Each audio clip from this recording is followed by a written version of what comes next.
C'est avec une grande fierté que je prends la parole aujourd'hui à l'occasion de l'inauguration de la zone de tri et de transit du PK36 et de la plateforme de compostage ici, dans la commune urbaine de Sanoya. Ce moment est d'autant plus symbolique que nous sommes réunis sur un site qui, pendant de nombreuses années, a été synonyme de la mauvaise gestion des déchets. Un dépotoir sauvage, historique, qui représentait à la fois un risque sanitaire, un défi environnemental et un symbole des difficultés liées à la gestion des déchets dans le Grand Conakry. Mais aujourd'hui, ce site change de visage grâce à l'Union européenne, du gouvernorat de Conakry, des communes et bien sûr de la commune urbaine de Sanoya elle-même.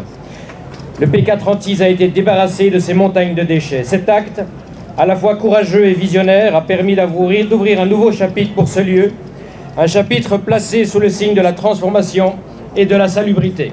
Ce complexe comprendra une zone de tri et de transit, une plateforme de compostage et un Fab Lab dédié à la promotion et l'expérimentation de la valorisation des déchets. La réalisation de ce complexe s'inscrit dans le cadre du programme Sanita Ville Propre 2, financé par l'Union européenne et mis en œuvre par Enabel, l'agence belge de coopération internationale. Ce programme a pour ambition de renforcer les systèmes de gestion de déchets solides dans les zones urbaines au bénéfice direct des populations. Rien de tout cela n'aurait été possible sans l'appui précieux de l'Union européenne que je tiens à remercier chaleureusement. Depuis de nombreuses années, l'Union européenne démontre un engagement constant en faveur du développement durable en Guinée et particulièrement dans la gestion des déchets. Son appui au secteur de cette gestion est un exemple concret de la solidarité et Enabel est fier de pouvoir mettre en œuvre une partie de ses efforts. Cela permet aujourd'hui de doter Sanoya d'une infrastructure moderne, témoigne de la volonté commune d'accompagner les collectivités locales dans la construction de villes plus propres, plus saines et totalement résilientes. Je tiens enfin à remercier mes collègues de l'équipe du projet Sanita Ville Propre 2 pour leur travail aux côtés de nos partenaires. Merci.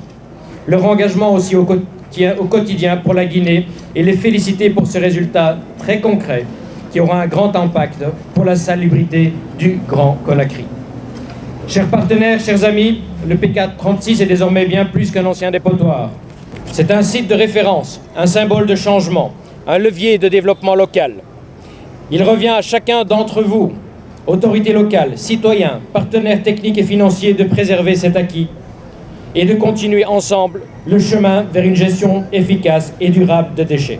Je ne saurais terminer mon adresse à la Haute Assemblée ici présente sans rappeler notre engagement et l'investissement de l'Union européenne pour Zakopé, qui offrira une solution systémique si les engagements sont respectés, et ceci afin de ne pas compromettre définitivement le projet d'importance substantielle qui réside dans sa globalité et donc dans tous les chaînons du projet, j'ai cité Zakopé.